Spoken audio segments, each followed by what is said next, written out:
Bonjour tout le monde, bienvenue sur le podcast Spotlight Carrosserie. Je commence toujours par remercier mes commanditaires. Donc, merci à Pièces Auto AdPack, la première entreprise québécoise à importer des pièces de carrosserie neuves dites similaires. L'industrie des pièces certifiées a vécu de grands changements au cours des 15 dernières années, alors que toutes les entreprises de ce marché précis ont été rachetées les unes après les autres par le même géant américain, à l'exception d'AdPack, qui depuis 2021 est détenu en totalité par des intérêts québécois. Si vous avez besoin d'une pièce certifiée CAPA ou non, je vous invite à consulter leur site Internet ou à communiquer avec eux au 1-800-363-9339. Merci à Mag Express, le chef de file pour la remise à neuf de vos roues. Ils sont fiers de travailler en collaboration avec les carrossiers, les assureurs, les concessionnaires et les centres de pneus. Après l'acquisition de Péjac à la fin 2022, Mag Express est fier d'annoncer l'acquisition de Technomag dans la région de Québec. Pour tous les clients commerciaux, Mag Express vous invite à utiliser la commande en ligne pour le ramassage de vos roues et pour voir votre historique de commande. Merci à Unipièces OIM, courtier en pièces d'origine. Unipièces est une équipe de courtiers en pièces d'origine qui parcourt la province pour représenter plusieurs concessionnaires auprès des carrossiers.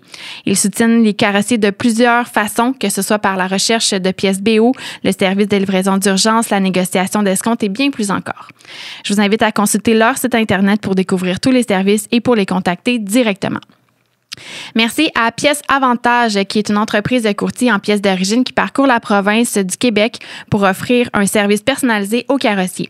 Ils se spécialisent aussi dans la recherche de pièces BO et grâce à leur nouveau site Internet innovateur qui intègre des systèmes de gestion et propose des alternatives aux carrossiers et aux assureurs afin de réduire les temps de cycle. Je vous invite à consulter leur site web ou à communiquer directement avec votre représentant pour bénéficier de leur service. Si ce n'est pas déjà fait, je vous invite à vous inscrire à l'infolette et au magazine L'Autosphère pour suivre toute l'actualité de notre industrie. Et bien sûr, tous les liens des commandites seront sous la description de cette vidéo. Aujourd'hui, j'ai la chance de rencontrer quelqu'un que je ne connais pas du tout. Je lui ai parlé pendant le brainstorm avant la captation pour cibler les sujets qu'on avait envie d'aborder ensemble, mais c'est tout. Les seules informations que j'ai entendues, c'est qu'il a déjà travaillé chez CarStar, qu'il est un des meilleurs humains que je pourrais rencontrer et qu'il est actuellement consultant dans notre industrie. Je le découvre donc sur le podcast, Monsieur Yves Robichaud. Bonjour Yves. Bonjour, merci de l'invitation. Comment ça va? Ça va très bien. Oui. Le podcast commence toujours de la même façon. On commence du début. Pour toi, comment est-ce que tout ça a commencé? Si on revient à la base, on va aller très loin. Okay? Dans le siècle dernier. Moi, j'ai fait un bac en Sciences Po à l'Université de Montréal que j'ai sorti de là en 81. Et ça fait déjà un bon bout. Ah, my God, je t'ai pas née. Oui. Merci de me le préciser. Désolée. Mais j'ai jamais travaillé en politique. Okay. Donc, j'ai fait mon bac et à la suite du bac, je suis allé en affaires et ça a toujours été le milieu des affaires. Ce qui ne veut pas dire que j'ai fait ça pour rien, dans la mesure où politique, c'est l'analyse des gens, c'est l'analyse des événements. Ben oui. Je n'ai fait que ça. Donc, moi, ça m'a servi beaucoup. Je me définis plus comme un développeur. Donc, j'ai toujours fait le développement des affaires. Puis, tranquillement, pas vite, j'ai jamais été dans l'automobile. Donc, je n'étais pas un car guy. Non pas que je suis devenu un car guy, mais je suis devenu un peu plus fou de l'automobile aujourd'hui. Ouais.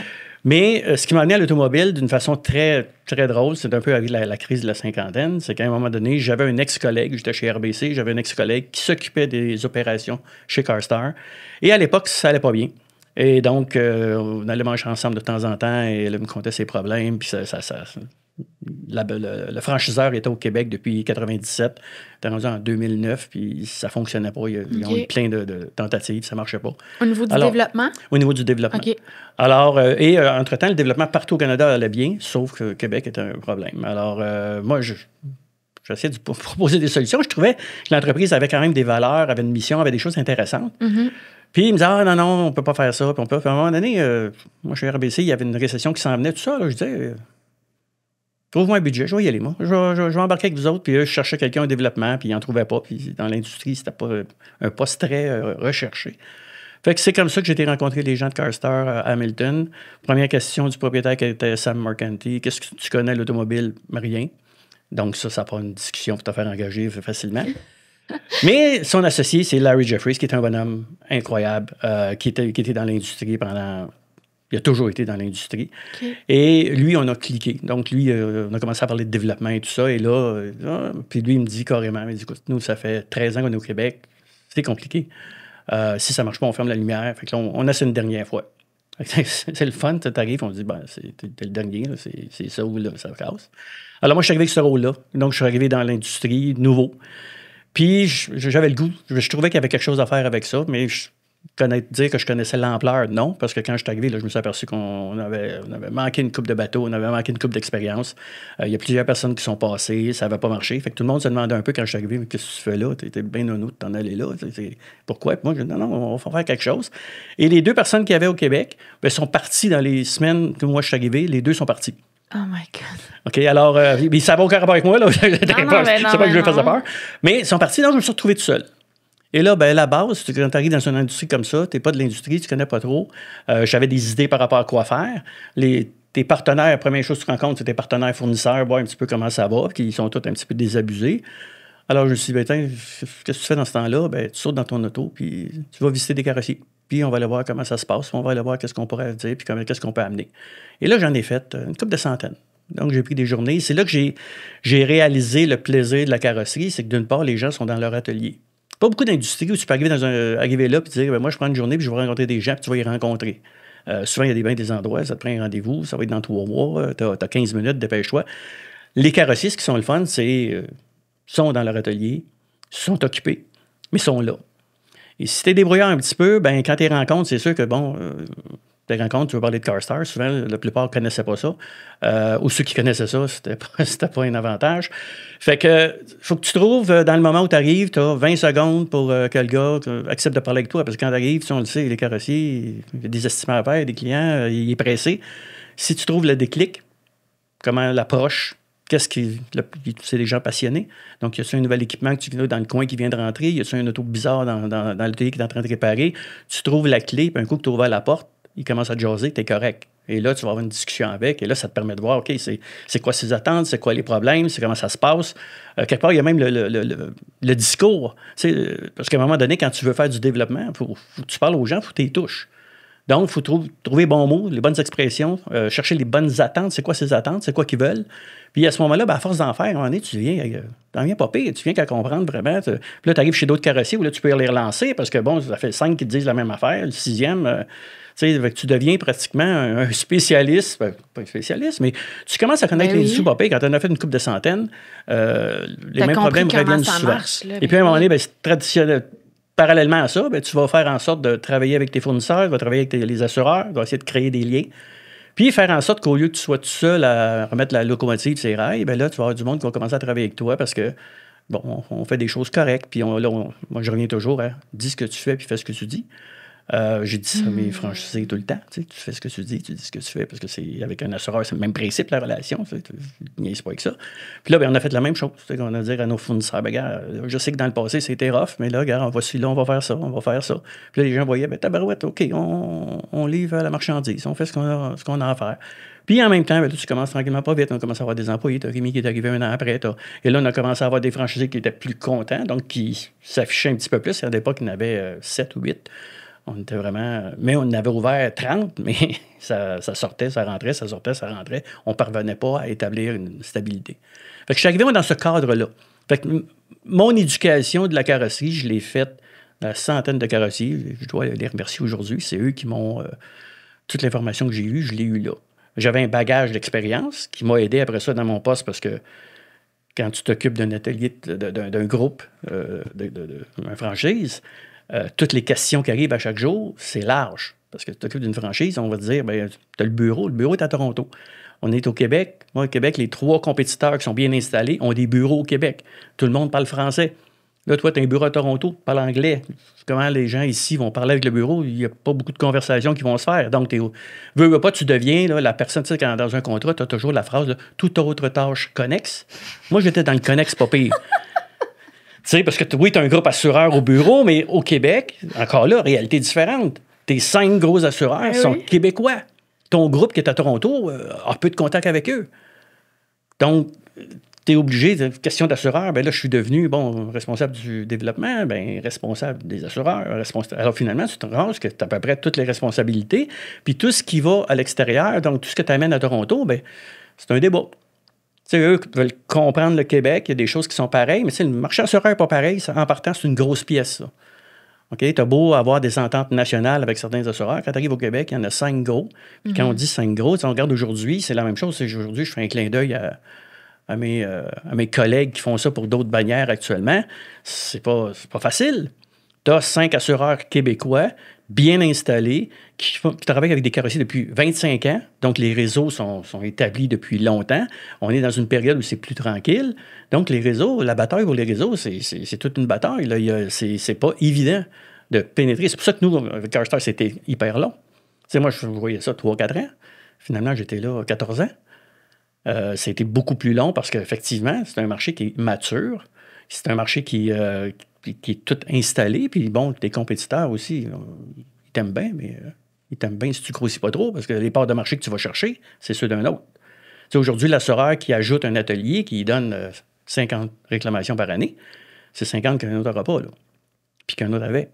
Donc, forcément, c'est un changement que tu apportes. C'est difficile pour tout le monde. Ça fait en sorte que faut que tu te battes tous les jours. Puis, le fait d'être, quand tu es directeur d'une bannière ou d'une franchise, c'est le même principe, tu t'occupes de tout. Tu es toujours sur un fil. Parce que le fil, c'est, tu as d'un côté l'assureur qui a des attentes, puis sur qui dépend le volume. Tu as des carrossiers qui en veulent plus, des carrossiers qui sont plus critiques, c'est de ramasser tout ce monde-là. Tu as ta bannière, ta direction qui, elle, fait des choix aussi. Tu as tes partenaires. Puis, important, tes franchisés. Fait que tu es toujours au milieu de tout ça. Donc, tu as un franchisé qui est en tabarouette avec un assureur, puis que là, bon, tu appelles l'assureur parce que ça brasse, puis c'est pas facile. Puis le lendemain, tu vas appeler le même assureur pour avoir plus de volume. Donc, il y a une réalité qui est assez... fait que c'est un poste de compromission. Tu es toujours en compromis de quelque chose. Tu es toujours au milieu à te faire brasser. Fait que il y a un plaisir à ça, pour aimer ça, être un petit peu de masochisme. Puis, moi, je t'ai rendu au point où, tu sais, dans ta vie, je trouvais ça tranquille, moi, à 50 ans, là, ça me permettait de faire plein d'affaires, d'apprendre. De nouvelles affaires, là. Tu sais, puis quelque part, là, moi, le carrosserie, écoute, moi, j'ai rentré une fois dans une carrosserie dans ma vie avant ça. Mais là, j'ai rencontré des gens captivants. C'est des entrepreneurs. C'est des gens qui sont engagés, qui sont... aux émotions, qui sont tu sais. Ah, ils ont c'est le fun. Tu sais, quand tu commences à rentrer, tes rencontres, fait que là, tu vois des entreprises qui arrivent, tu les vois grandir, tu vas les aider à se structurer, tu vas les aider. Bon, on les aide comme on peut, tu essaies de faire le maximum, mais il y a une satisfaction de voir ça. Tu sais, au fil des ans. J'ai plein de questions sur tout ce que tu viens de dire. Là. Tu parles vite. Tu penses-tu qu'au début, tu sais, c'est quand même quelque chose pour un entrepreneur, mettons, qu'il y a quelqu'un, un directeur de sa bannière qui arrive d'une autre industrie, qui arrive puis qui dit « Moi, maintenant, je suis le directeur de votre bannière. » Comment tu as fait pour établir ta crédibilité, non seulement la tienne, mais la celle de ta bannière aussi, pour après ça passer en mode « On développe à la grandeur du Québec. » Tu sais, je pense que les gens... Est-ce que tu crois que les gens ont vu ton réel intérêt? Tu sais, quand tu rentres, mettons, dans le garage, là, puis que la personne, elle voit que tu es vraiment intéressé à son entreprise, puis que tu es vraiment intéressé à le faire progresser, puis à l'élever, tu penses-tu que c'est la carte que tu as jouée qui a fait que les gens ont pu embarquer dans ce que tu essayais de créer? C'est une très bonne question. Et c'est une question qui est très large. Ouais, c'est ça, et qui, honnêtement, aujourd'hui encore, c'est une très grosse question. Parce que les gens vont... Moi, quand je suis arrivé, il y avait une déception, les gens étaient déçus, les services, tout ça. Tu ne peux pas tout changer dans la même journée. Okay? Et comme je te dis, moi, fais ce que tu dis, puis dis ce que tu fais, c'était ça au début. Et sur des enjeux très, très, très courts. Okay? Dis pas que dans 5 ans, on va avoir 100 ateliers, qu'on va avoir ci, qu'on va avoir ça. Okay? On n'est pas là. Je comprends. Fixe des délais, montrer à la personne que toi, ce que tu dis, ben, tu vas le faire. On a dit qu'on vous supporterait dans telle affaire, on travaille avec certains assureurs, on va faire ça. Dis un peu, puis fais ce que tu dis, pour qu'il y ait une confiance s'installe. Le mot-clé, c'est la confiance. Dans une franchise, puis quand tu regardes ça, là, puis on dit ça en carrosserie, puis c'est drôle de voir que, dès on dit la carrosserie, c'est différent. Beaucoup de choses sont pareilles. Dans n'importe quelle franchise, puis quand tu regardes des coachs de franchise, vont le dire, ce qui fait la force d'une franchise, c'est la confiance que les franchisés ou les banniérés vont avoir à l'égard de leur bannière ou de leur franchise. La confiance amène une prospérité, amène les gens à s'engager, et là, ça va faire que le groupe va être plus fort. À partir du moment où il y a un bris de confiance, il y avait un bris de confiance, c'est sûr que tu ne peux pas aller bien loin. Fait que c'est sûr que même tes supporters, même tes franchisés ne vendront pas, si un autre carrossier les appelle, disent « Hey, devrais-tu signer avec la franchise? » Ils vont dire « Ben, écoute, moi, je vais signer. » il y a ci, il y a ça, il y a plein d'affaires qui ne marchent pas. Fait que, à partir du moment qu'ils ont une confiance, qu'ils voient, qu'ils disent, t'as un peu, là, ça change, c'est le fun. Puis là, ben, ce qu'ils disent, ils le font.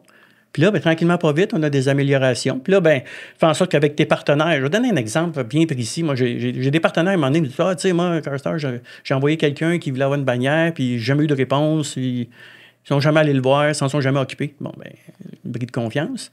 Okay, moi, la première fois que ça a pris un certain temps, mais la première fois qu'un fournisseur m'a dit, hey, tel gars, peut-être ça l'intéresserait.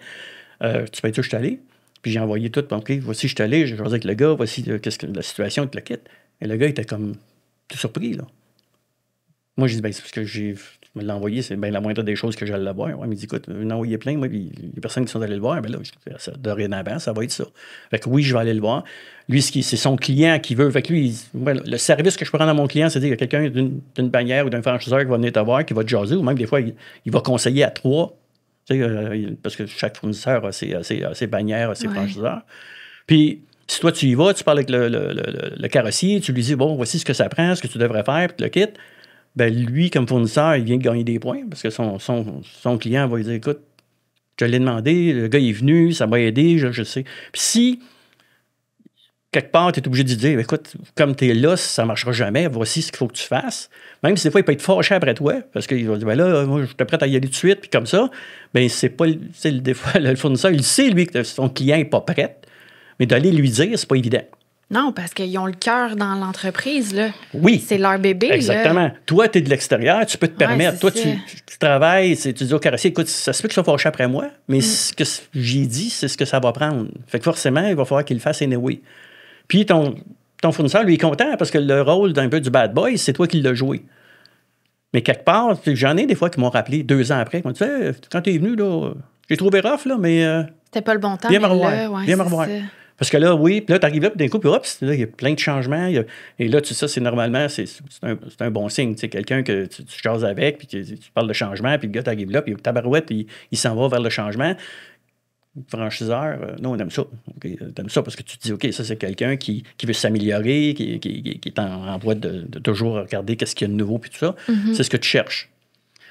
Fait que c'est pour ça que la confiance, c'est, je dirais, un élément clé. Il faut que ton franchisé, il faut que ton banniéré ait confiance où s'en va la bannière, où s'en va la franchise. C'est dur de conserver ça parce que les attentes des gens sont toutes différentes, tu sais, dans le sens que tu peux avoir établi un lien de confiance avec cette personne-là, puis pas longtemps après, parce que ses exigences ou ses attentes à cette personne-là étaient à cet endroit-là, puis que tu peux pas malheureusement répondre à ces attentes-là. Il y a un bris de confiance qui se fait, mais ça va renforcer un lien de confiance avec un autre qui, lui, va répondre à ses attentes. C'est difficile là, de garder cet équilibre-là partout. Là. Tu travailles avec des entrepreneurs. Oui, c'est ça. Faut pas oublier. Là. Puis, tu sais, quand je dis tu travailles avec des entrepreneurs, juste l'approche. Tu sais, il y a des gens qui sont venus travailler dans une bannière, dans une franchise, qui ont été incapables. Pourquoi? Parce qu'ils sont habitués de travailler dans un corporatif. Dans un corporatif, tu as une hiérarchie bien précise. Quand tu rentres dans par exemple, tu as des magasins de vêtements. Ouais. Okay? Tu as des directeurs de chaque magasin, tu as un superviseur. Ton superviseur, pour aider les magasins, puis s'en va travailler avec eux, lui, il est le boss. Donc, le directeur du magasin sait que quand lui dit tu mets tes chandails rouges en avant, il met ses rouges en avant. Nous, c'est pas ça. C'est l'entrepreneur. C'est sa business. Toi, tu es là pour un encadrement. Donc, toi, que tu dises, ben écoute, faut que tu t'en ailles dorénavant, faut t'acheter l'équipement. Puis le gars décide que non, moi, je n'ai pas besoin, je pense pas en avoir besoin, il peut t'envoyer promener assez vite fait. Les gens, des fois, sont à chaud, puis sont stressés. Puis... Fait que faut que tu comprennes que dans ton rôle de support, ça, c'est tous les gens qui sont dans appelle-les comme tu voudras, là, parce qu'il y a différents titres, mais qui sont là pour supporter les franchisés ou les banniérés.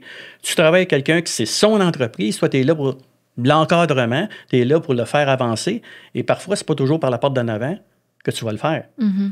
Parce que si tu l'affrontes de front, ça se peut que des fois, tu te fasses brasser. Parce que le gars est propriétaire de sa business, là.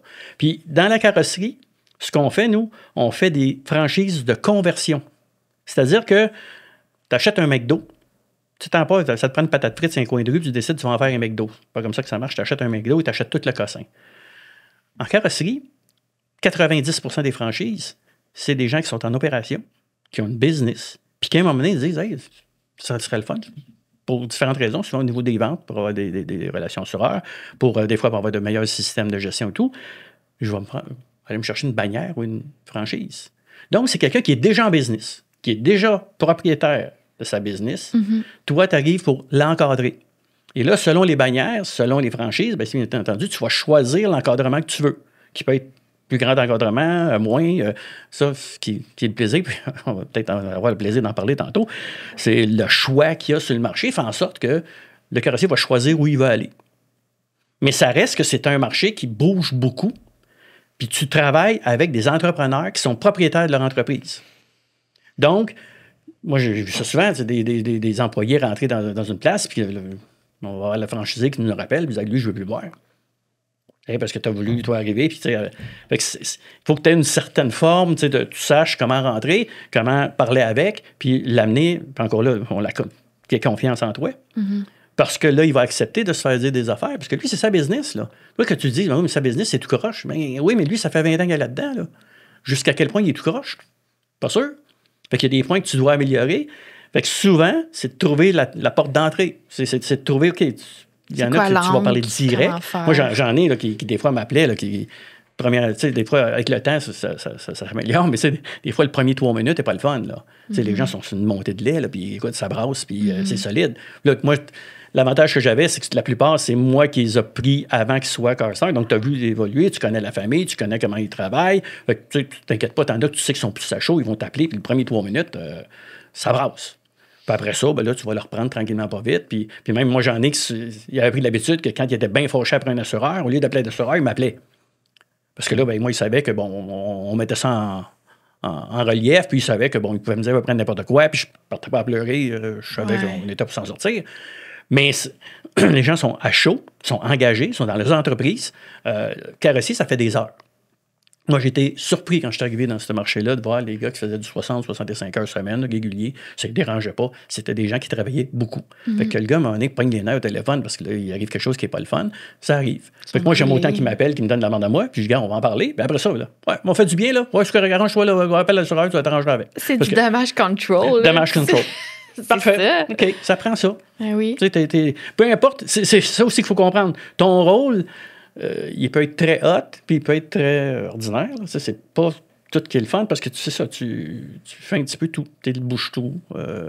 Tu vas faire pour certains carrossiers. Puis nous, on avait, surtout chez Carsal, les anciens propriétaires avaient, le franchisé était très important. Fait que ton rôle, c'était de satisfaire le franchisé. Donc, de lui apporter un support, de lui apporter un soutien, que même si ce n'était pas dans la définition du franchiseur, ça ne faisait pas partie de ton rôle, si c'est un besoin pour le franchisé, ça devient ton rôle. Donc, il y avait une ouverture, eux autres, là-dessus, qui était assez formidable de voir. Puis ça, il le disait, puis il le prêchait. Tu vas appeler le président de l'entreprise un samedi matin à 11h, il était sur le col, puis il te répondait. C'était le lien. Fait que ça nous donnait, nous, un exemple aux employés de dire que, écoute, nous, il faut rester disponible, il faut rester accessible. On est là pour nos franchisés. Les franchisés font un chèque chaque mois. Bien, il faut que tu montres au franchisé que ça, il le fait pour une raison. Donc, c'était... Excusez-moi. Tout ce que tu disais tantôt par rapport au rôle, bien, c'est ça. On est dans un rôle où on travaille avec des entrepreneurs, on travaille avec des gens qui sont très impliqués dans leur entreprise.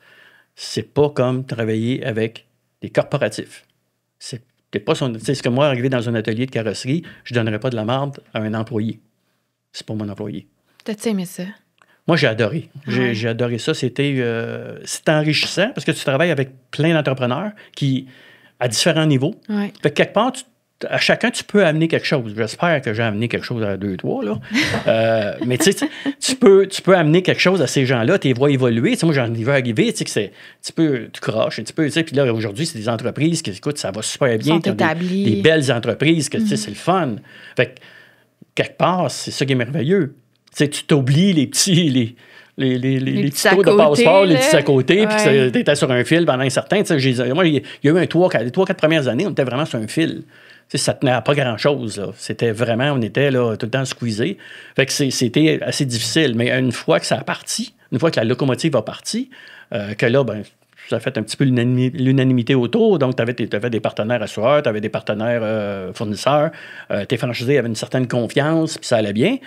Ben là, ça devient un peu plus relax. Et là, tu as un groupe. Mais là, c'est le fun d'avoir que les gens se parlent. Oui, on forme un groupe. Tu sais, au début, tu fais des réunions dans un garde-robe, c'est rough un peu. Là, après ça, tu te rends compte que non, là, on a un groupe, on a un accès. Puis là, il y a plein de petits trucs qu'on a fait au Québec qui ont été différents parce que le marché du Québec est différent. Nos compétiteurs étaient basés au Québec. Les gros assureurs sont basés au Québec. Toi, tu arrives, ton bureau est en Ontario. Ta clientèle, toute la base de travail qu'il y avait, c'est en Ontario parce que CarStar est arrivé à peu près en même temps que Fix. Fix s'est concentré sur le Québec. CarStar, lui, était en Ontario, a fait les autres provinces. Donc, CarStar était très fort en Alberta. C'était les deux provinces qui se sont développées très vite. Donc, on parle des années 95. Là. Donc, de 95, nous, on est arrivé en 97, premier atelier à Montréal. Moi, je suis arrivé en fin 2009 chez CarStar. Donc, Fix était déjà bien développé au Québec. Tu avais Procolor, tu avais CarExpert. À un certain moment, il y avait Autopro, qui était la version Autopro Collision de la version Autopro mécanique. Ça a disparu en cours de route. Mais ça fait en sorte que tu avais quand même 4 bannières. Nous, on était à 5e, on est retombé à 4, actives dans le marché. Donc, on n'était pas les premiers. On était sur le tard, puis on avait fait des erreurs. Fait que ça fait en sorte que tu te ramasses pas. Mais on revient à dire que c'est des classiques. Puis ça, les gens disent, ouais, c'est vrai que c'est différent la collision, mais c'est la confiance. Ça, tu as ça dans tous les domaines. Tous les domaines de franchise, on te dit, dans une franchise, c'est la confiance. On travaille avec des entrepreneurs. Tantôt, on parlait un petit peu des corporatifs. Un corporatif, c'est complètement différent. Fait que tu as des gens qui vont être très bons dans un corporatif parce qu'ils vont arriver, puis ils vont donner du leadership, puis ils vont brasser le monde, puis ça marche. Dans une franchise, attends un peu, là. Le gars, c'est un entrepreneur au bout. Là. Fait que quand tu mets tes 50 entrepreneurs dans la salle, là, tu as 50 façons de travailler. Fait que toi, tu essaies de regrouper tout ça. Fait qu'avec le temps, tu réussis à regrouper puis à égaliser un petit peu. C'est tous des leaders. C'est tous des leaders. Ouais, c'est tous des leaders en leur genre. OK? Ils ont tous des employés. Ils ont tous, dans leur communauté, ils sont tous impliqués. C'est ça. OK? Fait que veux pas, il y a un mélange que tu dois faire. Aujourd'hui, ça c'est pas... ce que je trouve aujourd'hui, c'est encore plus difficile parce que tu as des gens dans la salle qui font 20 millions. Puis tu as des gens dans la salle qui sont à 750 000 qui arrivent, puis là, qui veulent l'assurance parce qu'ils n'ont pas rien pour manger. Tu sais, c'est aussi drastique que ça. Fait que tu te ramasses dans un marché qui y a beaucoup de disparités. Fait que les gros vont devenir de plus en plus gros. Fait que ça fait qu'il y a une dynamique qui s'installe. Mais à la base, tu as confiance. Tu travailles avec des entrepreneurs. Fait que moi, tu as des employés qui arrivent, qui comprennent ça, puis qui fit bien là-dedans. Tu as des employés, des fois, qui c'est un petit peu plus rough, parce qu'ils sont plus cocky, sont plus... Fait que c'est un petit peu plus d'acclimatation à faire. Fait que mais c'est ça partout. Au Québec, toutes les bannières, toutes les franchises, c'est sensiblement le Je pense que concept. toutes les industries au Québec se ressemblent à ça. Oui, après ça, oui, parce qu'on parle bannière et franchise. Oui. Tu développes le marché de CarStar au Québec en tant que directeur pour CarStar. Après 14 ans, tu décides de quitter, de passer la POC à Rémi Michaud. Oui. Y a-tu un deuil? Y a-tu, tu sais, comme c'est une décision que tu dois, tu sais, comme dans le sens que ma question, c'est que l'entrepreneur donne son cœur à son entreprise, mais toi, tu donnes aussi ton cœur au développement puis au travail que tu as fait dans ça à travers les années. T'as-tu un peu une misère à lâcher prise ou ça s'est fait naturellement puis ça a été correct, tu sais? Moi, j'étais prête. En fait, on ne quitte pas une organisation, on quitte un management. On ne quitte pas une compagnie, ton poste. On quitte une gestion. Ouais. C'est-à-dire que, dans ce cas-ci, là où on s'en allait, où on voulait que j'aille, moi, ça ne me tentait pas. Puis comme on a travaillé très fort au Québec, on avait vraiment développé une façon de faire qui était très autonome. Puis j'admets que des fois, pour quelques VP, là, on a eu des discussions assez serrées, parce que nous, on disait, ben, écoute, Québec, c'est comme ça que ça se fait, on a du succès. Puis quand tu as du succès, ben ça fait en sorte que ça te donne un pouvoir. Ben, ça confirme ton opinion. Et ça te donne un pouvoir, parce que là, la compagnie va dire au gars, ben écoute, prends ton gaz égal, parce que jusqu'ici... je vais te donner un exemple. Quand on a été acheté par les Américains en 2016, le patron, le CEO du groupe américain, arrivait de chez Burger King. Okay. Et quand on l'a rencontré, on se présentait et il disait c'est toi le gars du Québec. Là, il n'avait pas dit ça aux autres. Fait que là, je disais, OK, s'il y a un souvenir du Québec. Il y a quelque chose. Je sais pas si c'est parce que c'était moi qui ai envoyé une lettre, là, mais tu sais, je sais pas. Et là, on m'a expliqué après ça, parce que j'ai posé la question. Ouais. On m'a dit, c'est parce que lui, chez Burger King, quand il y avait une campagne marketing qui marchait bien à travers l'Amérique du Nord, puis qui tirait des chiffres, la seule place qui tirait tout le temps de la patte, c'était le Québec. C'était le Québec. Fait que Quand c'était même pas toi, il planifiait c'était la des province. ouvertures, il disait... fait que, on dit, pour eux autres, pour lui, le Québec, c'est une zone... Écoute, c'est le Far West. T'avais déjà un target dans le dos. Là. Fait que c'est ça. Fait que là, finalement, ça m'a un peu rassuré parce que je me dis, OK, ça veut dire qu'il sait que c'est un petit peu spécial, le Québec. Fait que ça se peut qu'on... Et effectivement, on a fait plein d'affaires. On sortait de certains programmes. On avait une marge de manœuvre. J'ai rien à dire par rapport aux Américains. Ouais. Parce que pour eux, c'était comme eux autres, trop différents. Fait qu'on avait des objectifs. Puis là, ils nous disaient, voici, nous, comment on va faire. Mais nous, on disait, ça ne sera pas comme ça. Range-toi. Trouve ta façon de faire. L'objectif, là, ils vont t'attendre là, par exemple, parce que les autres, ça manque pas. Mais on avait une liberté. Fait qu'on a pu monter souvent. Alors, quand à un moment donné, pandémie, on a très bien performé au Québec. On a pris des parts de marché pendant la pandémie. Okay. Moi, j'étais dans un beat. Là, je me disais, OK, la pandémie revient. J'avais d'autres goals qui me restaient. Puis je me disais, il me restait pas. Il me restait pas 20 ans. Là, fait que je commençais à planifier tout ça. Mm-hmm. Mais là, je voyais où ça s'en allait. J'aurais pas été tellement heureux. Moi, je suis prêt à être en avant avec la pancarte puis manger des tapes. Ça me dérange pas. Mais si on n'est pas capable de m'expliquer pourquoi il faut que je sois là puis que je sois à droite plutôt qu'à gauche, parce que moi, j'irai à gauche, je suis pas un bon gars de... Moi, je serais pas bon dans l'armée. Il faut savoir, à un moment donné, dans quoi je serais bon. Là. Ouais. Moi, si tu me dis, va là, c'est de la boîte. Je veux dire, dis-moi pourquoi il faut que j'aille dans la boîte. Parce que si tu me dis que l'autre bord, c'est beau, c'est correct, mais si je n'irai pas dans la boîte pour le plaisir, parce que ça me tente juste que j'aille dans la boîte, je suis pas très bon là-dessus. Je vais être très bon, tu m'expliques. OK, je suis prêt à... Dans une business, tu sais que des fois, tu es obligé de faire des choses... La compagnie s'en va là. Faut que tu le fasses. Faut que tu le fasses. Mais quelque part, si tu es prêt à me l'expliquer, j'irai pas. Fait qu'à un moment donné, c'était pas moi. Puis là, t'es comme, t'as un sentiment de dire, OK, je fais quoi? Je reste, puis je vais bugger, puis je vais être de mauvaise humeur. Mm-hmm. Tu sais, comme une certaine intensité. Tu sais, moi, mes carrossiers, ils sont intenses. Je suis intense aussi. Je suis passionné aussi par ce que je fais. Et là, je me dis, si j'aime pas le matin quand je me lève, je vois pas le carrossier qui va m'appeler, puis à qui je vais devoir dire des choses que je crois pas moi non plus. Ben, c'est à tout ton honneur, dans le sens que tu as su t'écouter puis tu as su dire, ben moi, dans ces conditions-là, je serais pas capable de donner la meilleure version de moi-même. Bon. Fait que je vais passer à quelqu'un d'autre qui va être plus performant que moi aussi. T'sais. En fait, c'est que là, tu veux commencer à lâcher et là, tu t'aperçois que tu peux pas relâcher. Tu vas te retrouver avec les problèmes pareils. Mm-hmm. Fait que tu dis, OK, il va y avoir une coupure. Fait que la coupure s'est faite assez drastique. Ça n'a pas été apprécié parce que j'ai dit ce que je pensais. Fait que ça n'a pas été apprécié, mais ça, c'était moi. Écoute, j'ai trouvé de même. Mais bravo de le dire, parce que, tu sais, des fois, il y a des départs qui se passent pas nécessairement bien, mais ça se fait quand même, tu sais. C'est ça. Ça s'est pas bien passé, mais c'était correct. Puis moi, puis je garde... Puis j'ai été 6 mois à rester chez nous. Je suis pas sorti du tout dans l'industrie. Je voulais pas être la belle-mère qui arrive en arrière, puis qui check ci, puis qui check ça, puis qui chiale. Fait que j'ai été 6 mois...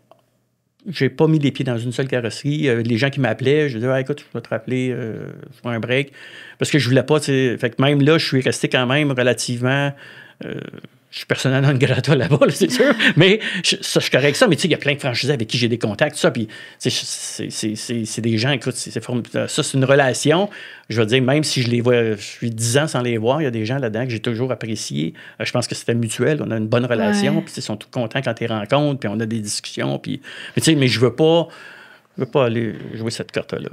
Mais là, on est en retard dans notre temps. Là. Il ne reste pas grand temps pour bien des choses qu'on voulait dire. Je m'excuse de te couper comme ça, mais il y a quelque chose que je voulais qu'on avait parlé avant, absolument que je voulais mentionner. Là. C'était ta mention de l'importance de travailler sur son entreprise et non juste dans son entreprise. C'est important, puis c'est partout. Mm-hmm. C'est que les carrossiers étant souvent, c'est surtout dans les premières années, c'était flagrant. C'est des gens qui faisaient beaucoup d'heures, qui sont dans leurs entreprises, mais solides. Mm-hmm. Et quand tu travailles, tu fais 60-70 heures dans ton entreprise, tu n'as pas le temps de travailler sur l'entreprise. Tout ce que tu vois, c'est l'arbre qui est dans l'entreprise, puis ta vision est limitée parce que tu n'as pas le temps. Mm-hmm. Malheureusement, des fois, il faut que tu sortes de ton entreprise. C'est un peu à ça qu'ont servi les bailleurs, les franchiseurs, les rencontres de l'industrie, parce qu'à un moment donné, en sortant, tu rencontres d'autres carrossiers, parce que le carrossier de nature de base là, est quelqu'un de relativement tout seul. OK? Il n'y a pas un cercle très, très grand. Là. C'est tout seul. Simple fait d'aller dans des rencontres où il y a d'autres carrossiers, où tu peux jaser d'autres choses, où tu vas t'apercevoir que l'autre fait ça d'une façon différente. Tu sais, moi, j'ai plein de carrossiers qui me disaient, mon père faisait ça de même, moi, je fais de même. Bien sûr. Puis là, souvent, qu'ils rencontraient d'autres carrossiers, ils disaient, c'est ça de même, c'est bien bizarre. Puis là, ça se soulève. Puis là, c'est le fun, parce que quand ils regardent ça, ça leur permet d'améliorer, de voir que d'autres font ça d'une façon différente, de jaser, d'avoir une vision de l'industrie. C'est quoi qui se passe? sais, là, on regarde l'industrie, il s'en passe un petit peu, là, ça brasse beaucoup. C'est important que tu saches. Et là, je le vois, moi, dans la nouvelle génération qui arrive. Oui, c'est ça. Ça, je vois une différence. Qu'eux ont vu leur père travailler 70 heures dans l'atelier et qu'ils se disent, bon, là, la condition est un peu améliorée, l'entreprise a un meilleur chiffre d'affaires, on a un petit peu plus d'employés. Et là, moi, je peux prendre le temps de dire, OK, de temps en temps, je vais aller ailleurs, je vais aller voir qu'est-ce qui se passe. Je vais aller voir, je vais jaser avec d'autres carrossiers, je vais jaser avec les assureurs, je vais jaser avec les fournisseurs, je vais prendre le temps de le faire. Et ça, c'est hyper important. C'était un problème avant. Je pense que ça s'est beaucoup amélioré. Puis il faut continuer à ça. Et c'est là que l'industrie doit répondre à ça, que l'industrie doit avoir des événements où les carrossiers vont aller, où on va parler d'affaires le fun. Et on va faire les événements pour les carrossiers. Puis ça, il faut qu'on bouge un petit peu comme industrie. On a des mandats comme industrie, là, à certains niveaux. Je n'en parlerai pas parce que là, on va partir là-dessus. Il y a plein de choses qu'on voulait dire, en fait, qu'on n'aura pas le temps de parler, là, mais il y a pour terminer, une chose que je voulais qu'on parle, c'est les parts des marchés au niveau des assureurs, que la compétition vient de partout, autant du côté des bannières, des assureurs qui ont des ateliers, les manufacturiers qui deviennent maintenant le premier répondant en cas d'accident. J'avais envie de t'entendre là-dessus. Actuellement, on parle d'un marché de bannières. Okay? Dans les bannières, si on prend le terme global, c'est un anglicisme, mais tout le monde on peut le premier. On l'utilise. Tu as des franchises. Franchise, c'est un contrat un petit peu plus sérieux, c'est un contrat légal. C'est dans une franchise, on explique c'est quoi le rôle du franchiseur, c'est quoi le rôle du franchisé. Ils ont des responsabilités chacun. Tu as un territoire, tu as des royautés, tu as des partenaires avec lesquels il faut que tu travailles. L'utilisation de la marque, on va tout préciser ça. Donc, ça fait en sorte qu'il y ait une relation assez, je dirais pas le terme compliqué, mais sophistiqué. Okay? Une bannière, c'est une entente qui est plus légère et c'est pas un désavantage ou un avantage parce que justement, ça dépend de tes besoins, puis ça dépend de ce que tu veux comme encadrement. Donc. Mais la bannière, elle, souvent, tu as moins le contrat est plus léger. Souvent, tu n'as pas de taguitoire. Il y a un certain nombre de services que tu n'auras pas. C'est plus de base.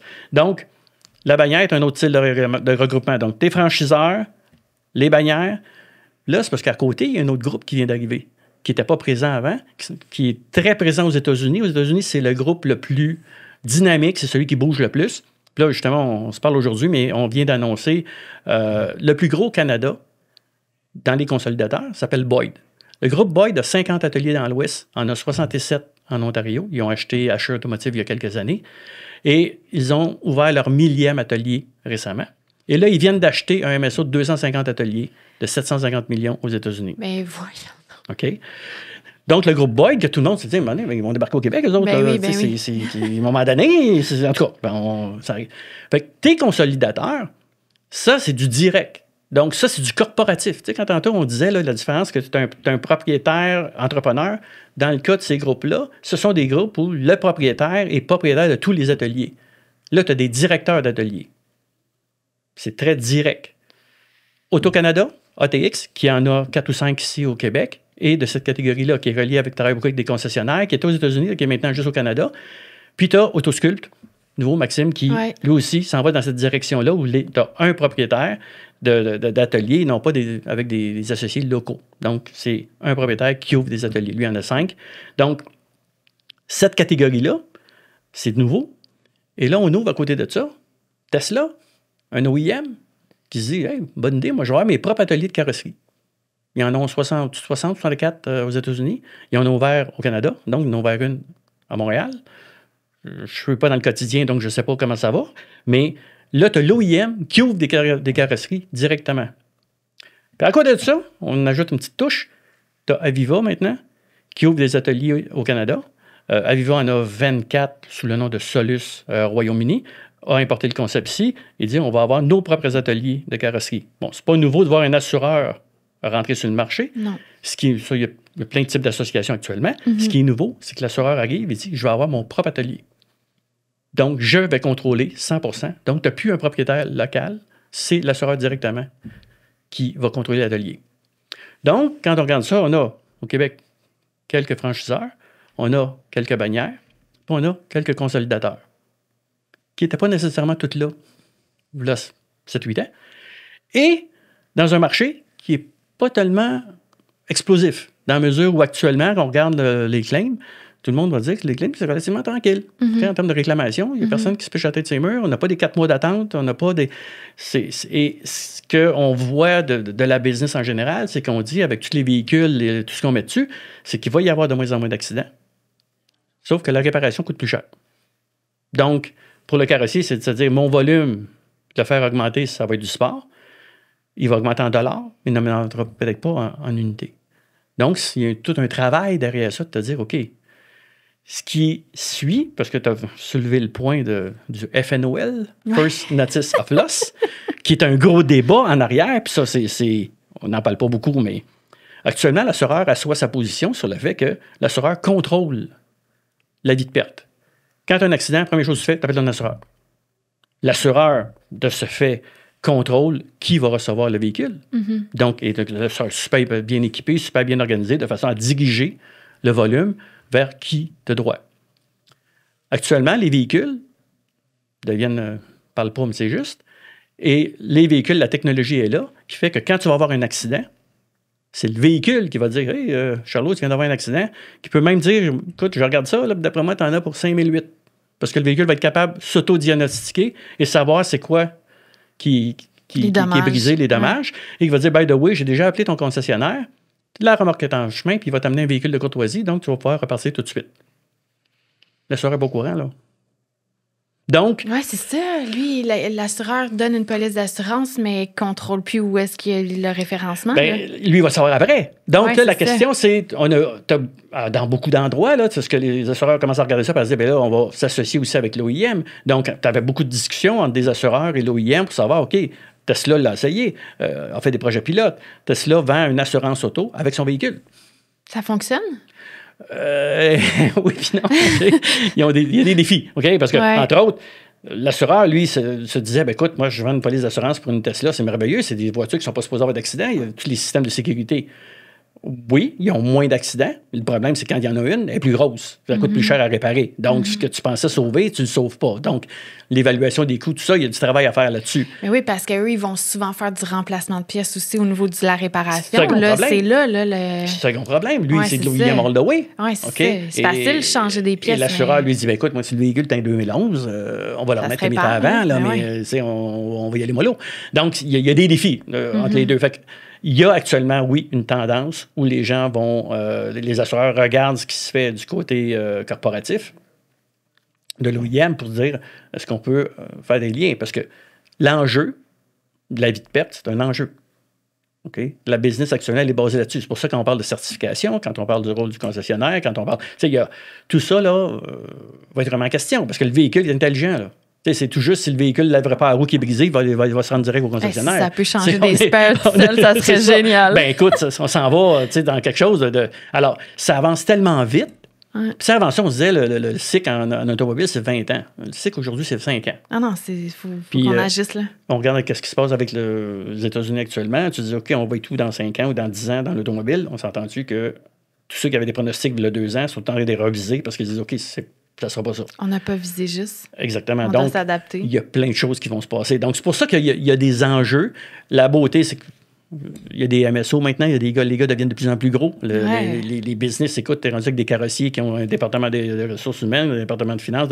C'est des machines. C'est des entreprises c'est plus complètement des TPE, établies. Là, très petites entreprises. Maintenant, c'est devenu des PME, puis très bien structurées, très bien capitalisées et tout. Fait que ça, c'est merveilleux.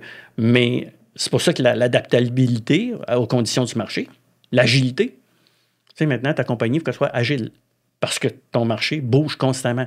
Tu sais, même si au niveau assureur, on n'a pas beaucoup parlé, mais au niveau assureur, il est très stable. Peut-être juste pour dire que tu as 5 assureurs au Québec qui ont 70% du marché. OK? Fait que ça fait en sorte que quand tu parles assureur, tu as 5 joueurs qui sont majeurs. Tes 3 plus gros, c'est 70%. Tes 5 plus gros, c'est 80%. Incroyable. OK? Fait que... on est dans un marché qui bouge encore, qui avance.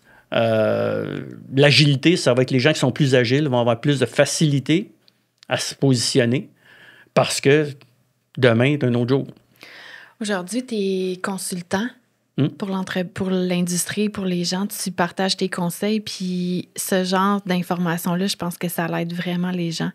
Est-ce que tu aimes ça, être consultant, puis donner ton expertise, partager ton expertise avec les autres? Hey, c'est le fun. Ouais. Tu partages des choses, puis tu n'as pas à l'appliquer. C'est merveilleux. OK? Fait que, là, ce qui est bien, il y a des gens avec qui je travaille, que c'est des gens que je connais bien, puis c'est le fun parce que, tu sais, je peux dire ce que je pense. Puis, tu sais, des fois, il se crée un lien où, à un moment donné, il n'est pas d'accord avec toi, mais il va respecter, puis peut-être qu'il ne fera pas ce que tu as dit. Puis, il y a d'autres fois, c'est l'inverse. Mais il y a un respect mutuel. Puis des fois, moi, c'est ça que j'aime, c'est qu'ils t'appellent pour avoir un état, qu'ils t'appellent pour avoir un avis. Ah ouais. On va en discuter. Puis des fois, même la vie à la fin est plus qu'au début, parce que là, je comprends son point. Vous avez on a cheminé. Ouais. Puis à partir du moment qu'il y a une discussion dans quelque chose, on avance. À partir du moment que c'est pas discuté, c'est pas... Ben, on reste là. Fait que ça, j'adore ça. J'adore ça. Puis il y a encore des rôles que, où je me retrouve, où là, je peux donner un coup de main. Tu sais, je choisis maintenant ce que je peux faire. Puis si je peux pas rien faire, je reste chez nous. C'est pas... moi, c'est plus une question de rester l'esprit, le cerveau utile, là. Fait que ça te permet de... Puis je suis beaucoup l'information, je sais que j'aime ça. Ça, c'était comme l'impression de dire, OK, j'ai le temps que j'apprenne comment ça marche. Quasiment arrêté. On va m'en servir un petit peu. Puis on se sent toujours jeune, hein?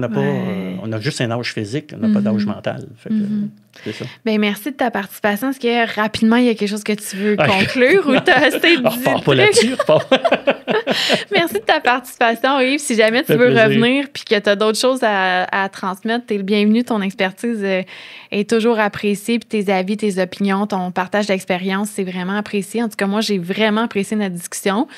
Je te souhaite bonne continuité pour les choses, puis je garde tes informations en note parce que moi, le fait que tu es consultant, puis que, tu sais, c'est sûr, je vais garder contact avec toi. Là, j'ai besoin de gens comme toi autour de moi pour m'aider à avancer, m'aider à grandir, puis à m'élever. Fait que merci de ta collaboration aujourd'hui. J'ai vraiment apprécié le podcast avec toi. C'est moi qui te remercie. Puis écoute, en n'importe quel temps, je peux, d'une quelconque aide, ça va me faire plaisir. Fait que c'est un plaisir de jaser avec toi. J'ai trouvé ça super le fun. Fait que, super, merci.